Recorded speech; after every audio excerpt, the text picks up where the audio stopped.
the first motion that occurs, right, his body is a plane right now, he's going to break that plane with the hips first and then with the knees. What we'll often see with beginners, which is a mistake, is that they'll break with the knees first, right? See how right now the plane is broken just with the knees? We want to avoid that as best we can because it draws weight off of the heels, right? So instead, break at the hips. Envision closing your car door when your hands are full of groceries, right? You push your hips back, yep. And then we drop straight down into the squat. Now, another thing to notice is that Coach Bryce's torso angle may change at first, but at the bottom, he keeps a rather upright torso, right? And he's not letting that hip back position continue until he loses his posture, right? So he's driving through the heels, keeping a relatively upright torso position, and returns back to the top.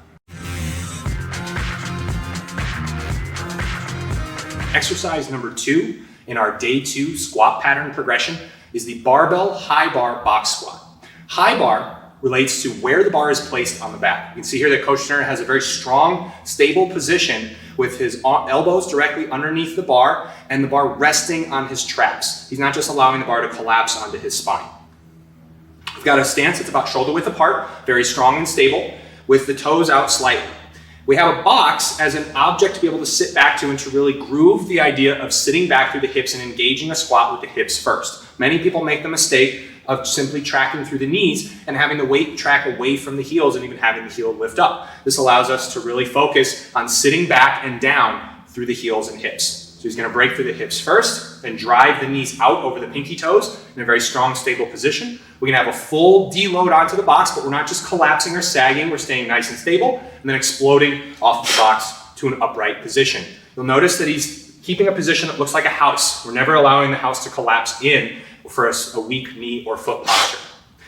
A good rule of thumb for the box is it should be just a little bit below knee height so that we're right at or just below parallel depth. Parallel meaning when the knee and hip joint are even. For most people, that's usually a 12-inch box with then a bumper plate on top.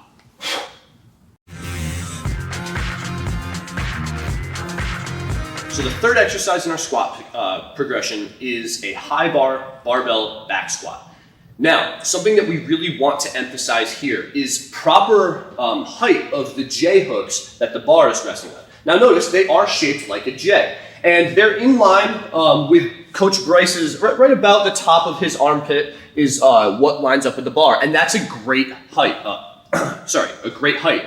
The reason that's so important is when you are re-racking the bar, that is generally the place where we most commonly see injuries in the weight room, whether it's a squat or a bench press or whatever. The easiest way for us to make sure that that never happens is if we have it set up to the right height, all Coach Bryce has to do is walk forward and then down. Now you'll see some people will sort of gauge on the way down as they go. You don't have to worry about that. If you've set it up at an appropriate height to start, just walk it straight in and then down, and you'll never miss the hooks. Okay, great. So he walks it out. He's got that same high bar position that we had before. And he's still going to initiate with the hips, but maybe not quite as pronounced because there's no box for us to sit on. So he's going to initiate with the hips and drop from there. Now, what we want to do is we want to go through the greatest range of motion that we possibly can while still remaining rigid through the torso, right? So Coach Bryce isn't relaxing at the bottom. Quite frankly, he's very tight at the bottom, particularly through the muscles of the torso, and he comes back up. That will mean that an ideal squat for me and for Coach Bryce will look substantially different, and the same will hold true for any viewers. So what you want to do is go to the deepest point where you can maintain tension, and for Bryce, that's right about here, and back up. The first exercise in our horizontal push progression on day 2 is a dumbbell floor press. Floor pressing is a great option for people who are dealing with nagging upper body injuries, and the range of motion is very specific to the pushing that we typically see on the mats from a bottom guard position. What Coach Sterner is going to do here is place the dumbbells very high on his hips. A lot of people for horizontal pushing will set the dumbbell up on their knee, and there's simply too much space. If we keep the dumbbells right at the hips and really set the elbows and pinch them close to the body, when we then go and rock back into our pressing position, everything is right where it needs to be. We're in a perfect position to begin pressing. The elbows the shoulder blades are down and back with space between the ear and shoulder, and Coach Sterner's upper body looks like an arrowhead with the elbows approximately 45 degrees away from the torso. Anything from the elbows being very, very close to around that arrowhead position is ideal. What we never want to happen is the elbows flare far enough away to where our body looks like a T. From here, he's going to press straight up towards the ceiling, trying to think about keeping his shoulders down and back with a rigid and strong lower body position as well. Many people lose tightness or stiffness through their hips while they press, and that will turn into an energy leak that is not efficient in transferring force into the dumbbells. So Coach Turner is slightly squeezing his quads and glutes as he performs the pressing movement.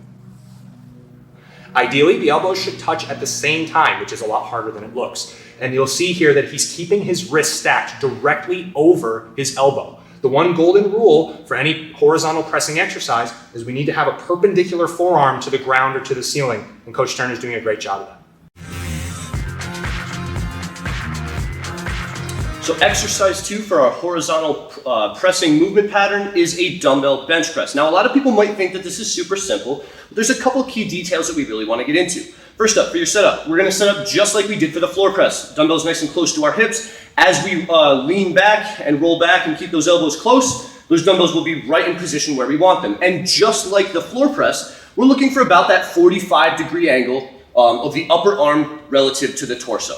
Now, a lot of people just think it's simply a matter of pushing these dumbbells as far as you can. And there is a little bit more range of motion than there was on the floor press. But something I really want to draw attention to in this horizontal pressing motion is a packed shoulder position, right? A lot of us jiu-jitsu athletes are used to going through a gi check, right? And if you're a bit longer like myself, when we get to that gi check here, we don't want to let our arms drift forward and have those sleeves drawn back on our arms, right? We have to keep the elbows straight, but we keep what's known as a packed shoulder position. We're drawing our scaps back. Something I like to say to my jiu-jitsu athletes in the weight room is don't fail your gi check on your bench press. As Coach Bryce comes up, if all he's concerned about is the height of the dumbbells and he tries to move them as high as he can, look, he just failed that gi check. There's now a gap between the shoulder blades and the bench. We want to keep that strong position between the shoulder blades and the bench at all times, right? If I can't swipe my hand underneath his shoulder blades, he's doing this perfectly.